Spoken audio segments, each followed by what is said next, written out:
Eu vou falar agora de Estados Unidos, porque não sei se você ouviu falar, você que está na expectativa de conseguir um visto para os Estados Unidos, tem uma notícia relacionada a visto.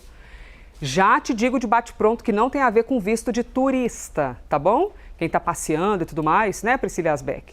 Tem a ver com o visto que a Priscila Asbeck tem de moradora ou de quem está trabalhando nos Estados Unidos, né, minha querida? É uma outra questão. Os Estados Unidos suspenderam o agendamento de vistos para todo o planeta e isso inclui também a gente aqui no Brasilzão. Qual é a justificativa ao fazê-lo, hein? Bem-vinda, Asbeck. Oi, Elisa, bom dia a você, a todos que nos acompanham. Mais um episódio, então, dessa saga de Donald Trump contra a imigração, dessa vez, então, cancelando os agendamentos de vistos, dizendo que há um treinamento que está funcionando aí para diversos consulados e embaixadas. O porta-voz do Departamento de Estado dos Estados Unidos diz que foi lançado um programa global de treinamento em todas as embaixadas e consulados americanos e os agendamentos para serviços de vistos serão ajustados para acomodar o treinamento. O Departamento de Estado não falou detalhes sobre o que seria exatamente esse treinamento, o prazo de demora desse treinamento, mas disse que essa iniciativa busca ajudar os funcionários consulares a identificar solicitantes que se tornariam em cargos públicos para os Estados Unidos e para garantir a avaliação dos pedidos de visto de forma abrangente e consistente. Essa informação tinha sido veiculada ontem, primeiramente pelo jornal Financial Times, que informou que os solicitantes de vistos de imigrantes, ou seja, de vistos para morar nos Estados Unidos, estavam com as suas entrevistas sendo remarcadas e com as embaixadas, os consulados, dizendo que esses agendamentos seriam postergados e remarcados por uma data posterior.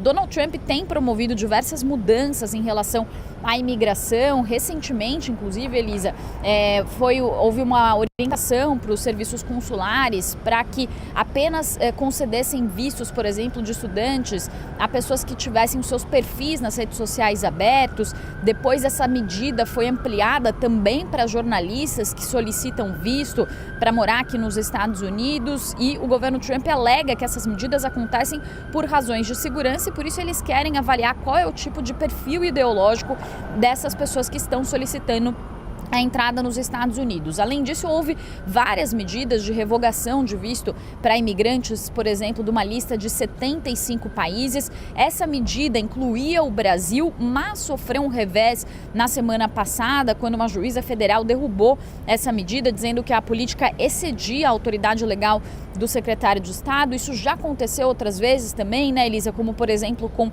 a cidadania por direito de nascimento para pessoas que nascem nos Estados Unidos, algo que está previsto na 14ª emenda da Constituição. Donald Trump, logo que assumiu o governo, ele fez um decreto executivo retirando essa cidadania por direito de solo. Depois disso, houve um revés ali por federais. A Suprema Corte decidiu recentemente que a previsão da 14ª emenda da Constituição se mantém, então isso foi um revés para o governo Trump, mas ao mesmo tempo a gente também já falou aqui recentemente sobre aquelas brechas que o governo Trump estava tentando para evitar que, por exemplo, filhos de diplomatas de países considerados inimigos, também o turismo por nascimento, entrassem ali como exceções a essa regra da 14ª emenda da Constituição para evitar justamente que mais pessoas consigam cidadania por direito de nascimento aqui nos Estados Unidos. Ou seja, uma série de iniciativas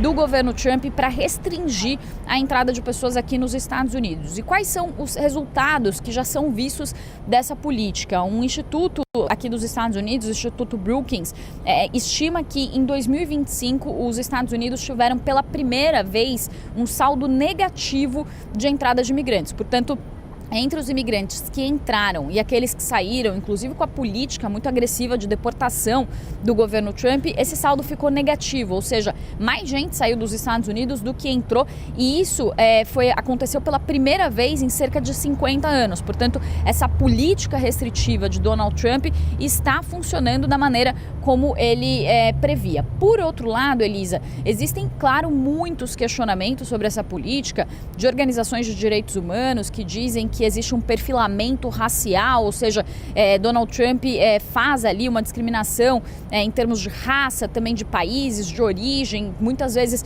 que é acusada, inclusive, de xenofobia para fazer essas regras de imigração. E tem uma outra questão que é mais prática também, de efeito dessa política, que é o fato de que há impactos na economia. E aí tem alguns dados também, Elisa, que mostram que até 2028 há uma perda estimada para a economia de mais de $1 trilhão, de quase 2 trilhões, na verdade, 1,9 trilhão em bens e serviços que vão ser perdidos por causa da redução da mão de obra aqui nos Estados Unidos. São questões que a gente vê no dia a dia, tem menos imigrantes para fazer muitos serviços que eram feitos por imigrantes aqui nos Estados Unidos. Isso deve gerar um impacto na economia e isso também explica, segundo os economistas, a pressão na inflação, já que a mão de obra também está ficando mais cara por causa da saída desses imigrantes aqui do país. Eu volto com você, Elisa. Sobre isso, então, a gente continua falando e agora com o entrevistado, Priscila Yazbek. Muito obrigada, hein? Nossa analista aqui, correspondente internacional Priscila Yazbek, ao vivo dos Estados Unidos. Estamos com o Daniel Toledo, que é especialista em direito internacional. Daniel, obrigada pela gentileza. Já ali, recheado de muitos livros, que já nos dá a entender. Quem ama livro já repara no livro na estante dos outros, hein? Na estante cheia de livros. Daniel, pergunta bem básica. Qual é o direito de quem já estava com o visto agendado? Estou com a minha vida planejada, já demora um tempão para conseguir agendamento, muitos meses, estou aqui, já comprei passagem. A pessoa corre para onde, pede os direitos onde, ou é sentar e chorar mesmo, não tem o que fazer? Bom dia, Elisa. Obrigado pelo convite. É sempre um prazer estar aqui com vocês. Pois é, o único recurso que ela tem é Deus, porque infelizmente nós temos aí a legislação americana e principalmente a legislação internacional que dá ao país o direito de conceder uma autorização de entrada, um convite de entrada, não é uma garantia, não é uma certeza, é uma expectativa de um direito de entrada, onde essa pessoa tem o direito de permanecer por pouco tempo dentro dos Estados Unidos, seja como turista, ou seja como estudante, ou seja como até negócios, o visto B1, que a Priscila citou aí, que são as pessoas que entram dentro dos Estados Unidos para fazer alguns tipos de negócios, o que não dá autorização de trabalho, mas não tem muito o que se fazer, porque cabe exclusivamente ao Departamento de Estado determinar quando, se e como ele fará a seleção dessas pessoas. E cabe a ele também o direito exclusivo de negar um visto para uma pessoa sem qualquer explicação. Sem qualquer explicação. Portanto, o que você nos informa, e aí imagino que alguém que esteja nos assistindo tenha ficado daquele jeito ao ouvir essa informação que de fato não tem muito o que fazer e agora é esperar uma nova coordenada. E aí essa pessoa oficialmente acompanha essas informações por onde? Diretamente na embaixada ou vê aquilo que publicamente é exposto pelos Estados Unidos? Como é que a pessoa fica atenta às informações sobre isso? Os Estados Unidos sempre publicam no site oficial do DHS todas as informações, todas as normativas. Inclusive, a Priscila citou muito bem aí a questão do impacto que isso tem trazido. Hoje de manhã eu acordei com uma nova normativa com relação ao public charge, que ela também citou com relação ao interesse do presidente Trump de restringir cada vez mais o acesso de não imigrantes, ou seja, não pessoas que não têm uma residência permanente ou até cidadãos americanos, que tem acesso aí a benefícios públicos, seja ele do Obamacare, do Healthcare ou algum tipo de food stamp, ele acaba tendo acesso a isso e agora não mais a partir do dia 18. É uma nova normativa que saiu publicada ontem à noite e hoje a gente já tem essa nova notícia dizendo que serão suspensas as entrevistas por tempo indeterminado para que haja o treinamento dos agentes. Lembra uma coisa, que essa mesma afirmação já foi usada lá atrás quando foi suspenso, aí, quando suspenderam todas as concessões de green cards para 75 países, inclusive o Brasil. E como a Priscila muito bem falou, houve uma decisão de uma juíza aqui dos Estados Unidos que acabou com isso. Falou, olha, não, isso aqui não pode acontecer dessa forma, não tem, isso é ilegal, isso não deve acontecer desse jeito. E a partir daí, o Donald Trump tem aí não só o direito de recorrer, como ele também já diz, então agora nós vamos suspender para todo mundo. Se o problema é uma discriminação entre um país ou outro, ok, vamos suspender para todo mundo até que nós possamos fazer a questão do treinamento. Mas, minha opinião pessoal, com 23 anos de experiência com imigração para os Estados Unidos, Eu acho que nós vamos ter aí uma grande pressão, não só política por causa das eleições de meio de mandato, mas também política dentro do próprio Congresso, porque nós estamos vendo aí, agora nós temos 2 grandes feriados nos Estados Unidos. Primeiro nós temos aí o Thanksgiving, agora em novembro, e nós vamos ter o Natal em dezembro. E o comércio já vem sentindo essa perda que a Priscila citou. O comércio já vem reclamando muito, os lobistas atrelados a esse comércio já vem fazendo grande pressão para que isso realmente não continue dessa forma, porque senão nós vamos ter um prejuízo ainda maior esse ano. Daniel, até te perguntando aqui especificamente, casos de reunificação familiar imediata, que são os cônjuges de cidadãos americanos. Se esses casos, se a gente já tem um entendimento de que eles serão congelados, ou existem algumas exceções, ou até se existem exceções humanitárias, tem alguma lista de exceção? Até agora eu não vi nenhuma lista publicada de exceção e eu vou dizer para você com base na lista anterior que nós tínhamos visto, tá?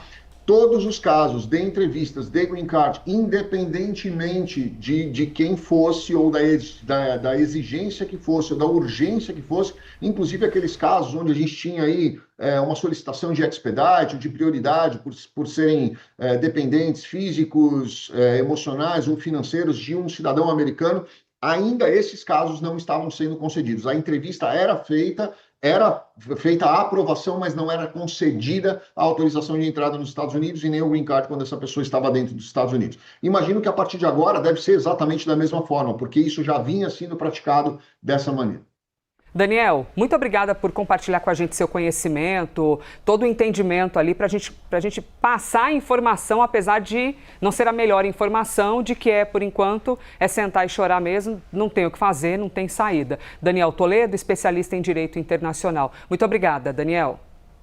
Muito obrigado a vocês, uma excelente manhã. Obrigada, é isso. Reiterando, falamos antes, falamos depois, mas sempre é bom bater na mesma tecla. Não tem a ver com visto de turista. Tá bom? Visto de turista não entra nisso. 10h17.